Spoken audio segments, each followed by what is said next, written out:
Welcome to the Salmon Runs YouTube. Enjoy the video. In this video, I will explain how to jumpstart your Fiat 500 safely and easily.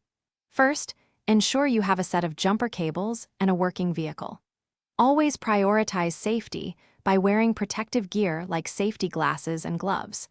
Make sure both vehicles are completely turned off before you begin any connections.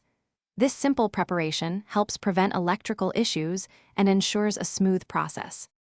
Now, let's connect the positive cables. Take one red clamp and securely attach it to the positive terminal of your Fiat 500 dead battery. Then, take the other red clamp and connect it to the positive terminal of the working vehicle's battery. Always ensure these connections are firm and stable to allow for proper current flow. Next, we'll handle the negative connections. Attach one black clamp to the negative terminal of the working vehicle's battery. For the other end, find a clean, unpainted metal surface on your Fiat 500 engine block or chassis away from the battery. Connect the black clamp there. This grounding point is crucial for safety and effective jump starting.